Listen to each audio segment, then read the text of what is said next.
Assalamualaikum warahmatullahi wabarakatuh. Selamat siang kepada Bapak dan Ibu sekalian serta teman-teman sekalian. Sebelumnya kita panjatkan puji dan syukur kehadirat Allah Subhanahu wa taala yang telah memberikan kesehatan kepada kita semua agar dapat berkumpul di acara ini. Nama saya Novana Nata Putra, saya mahasiswa dari Universitas Pasundan Bandung dari angkatan 2019 Hubungan Internasional dengan NPM 192030088. Di sini saya akan berbicara tentang peran G20 atasi pandemi global. Yang kita ketahui bahwasanya pandemi ini telah membawa banyak dampak buruk bagi negara-negara di dunia. Maka dari itu, peran penting dari organisasi-organisasi global ini sangat dibutuhkan untuk atasi pandemi global ini. Salah satu contohnya dengan peran G20 ini untuk atasi pandemi global. Langsung kepada poin, 20 anggota G20 yang menguasai 2/3 perekonomian global menggarisbawahi pentingnya solidaritas dan kesatuan global dalam menangani pandemi COVID-19 dan dampaknya ini, bantuan pada negara-negara yang paling membutuhkan, dan upaya untuk membangun masa depan yang lebih baik. Dalam kesempatan itu, G20 Leaders Declaration menjadi benchmark bagi upaya kerja sama multilateral dalam mengatasi pandemi COVID-19 ini. G20 sendiri didirikan pada masa krisis tahun 1999 dan kembali menghadapi tantangan di masa krisis keuangan global pada tahun 2008 sampai 2009.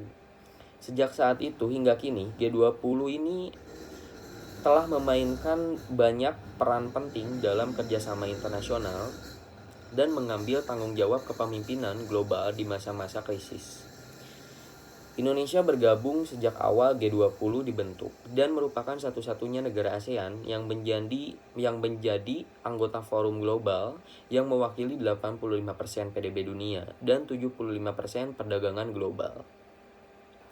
Nah, di sini kita dapat tahu mengapa sih Indonesia ini bisa tergabung ke dalam keanggotaan G20 ini.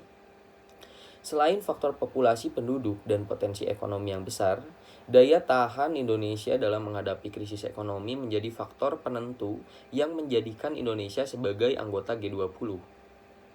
Keberadaan Indonesia di G20 sangatlah penting karena mewakili kepentingan dan problematika negara-negara berkembang. Selain itu, posisi Indonesia di G20 dapat dijadikan kesempatan bagi Indonesia sendiri untuk mengembangkan kerjasama multilateral sekaligus berperan dalam penyelesaian krisis global. Selanjutnya, kita akan berbicara tentang penanganan apa saja sih yang dilakukan G20 dalam pandemi ini. Tak lama setelah WHO mengumumkan COVID-19 sebagai pandemi pada tanggal 11 Maret 2020, G20 telah mengadakan KTT luar biasa diikuti serangkaian pertemuan tingkat menteri terkait. G20 telah melakukan berbagai upaya nyata dalam mitigasi dampak pandemik dan proses pemulihan ekonomi global. Di sektor kesehatan, hingga pertengahan tahun, negara-negara G20 telah mengeluarkan 21 miliar dolar Amerika Serikat untuk mendukung produksi, distribusi, dan akses terhadap diagnosis, terapi, dan vaksin. G20 juga mendukung WHO untuk mengimplementasikan regulasi kesehatan internasional, dana solidaritas untuk respon COVID-19, serta mendukung inisiatif global untuk Coalition for Epidemic Preparedness Innovation (CAPI) dan inisiatif akselerator akses peralatan COVID-19 untuk menjamin akses terhadap vaksin, pengobatan, dan peralatan lain bagi semua negara. Di sektor keuangan, negara-negara G20 mengeluarkan stimulus hingga 11 triliun dolar Amerika Serikat untuk penanganan COVID-19 yang membantu menggerakkan perekonomian. Salah satu program G20 yang berdampak signifikan terhadap upaya penanggulangan pandemik dan pemulihan ekonomi global ialah Debt Service Suspension Initiative (DSSI) yang telah diperpanjang hingga 2021. Inisiatif ini merupakan penangguhan pembayaran pokok dan bunga utang luar negeri bagi negara-negara paling miskin di dunia yang membutuhkan. Dalam jangka pendek, skema di SSI ini membantu perekonomian negara-negara miskin melalui penyediaan untuk penanggulangan COVID-19. Selain itu, G20 juga membuatkan Common Framework di luar fasilitas di SSI untuk membantu restrukturisasi utang bagi negara-negara yang paling membutuhkan, serta mendorong keterlibatan kreditor sektor swasta. Di samping memberi keringanan untuk pembayaran utang luar negeri, G20 juga bekerja sama dengan Bank Dunia untuk menyediakan fasilitas pembiayaan jalur cepat bagi negara-negara berkembang. Fasilitas ini disediakan untuk mendukung pengadaan berbagai peralatan kesehatan yang dibutuhkan untuk penanganan COVID-19 ini. Pemulihan ekonomi di sektor real juga menjadi perhatian G20.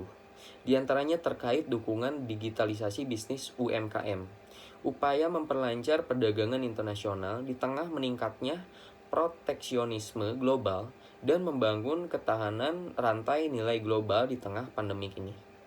Salah satu kelebihan G20 adalah forum ini mendorong sektor-sektor lain mengatasi dampak pandemik, selain kesehatan dan keuangan.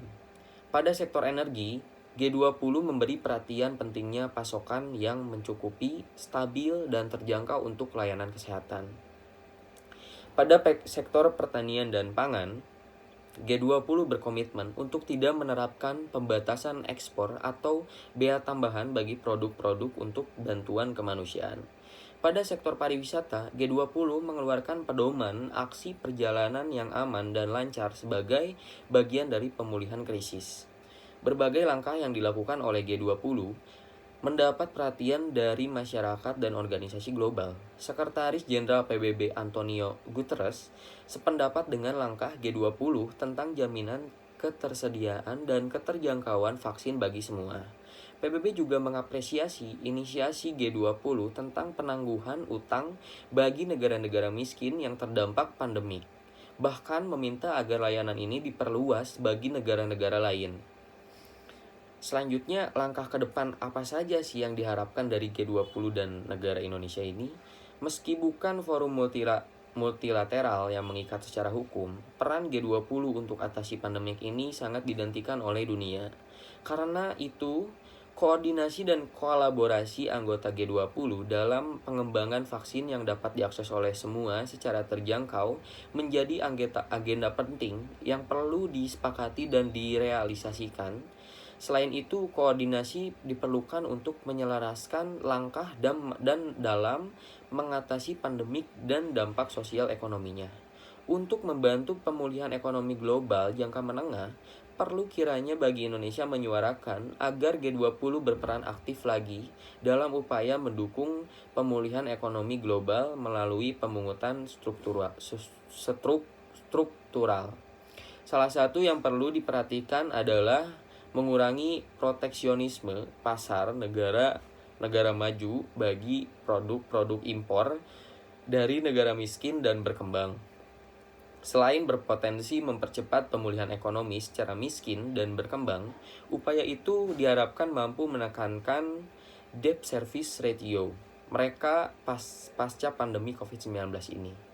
Inisiasi tersebut strategis bagi Indonesia dalam rangka menunjukkan kesiapannya untuk memegang presidensi G20 tahun 2023 mendatang, sekaligus berperan aktif dalam penyelesaian pandemik global ini.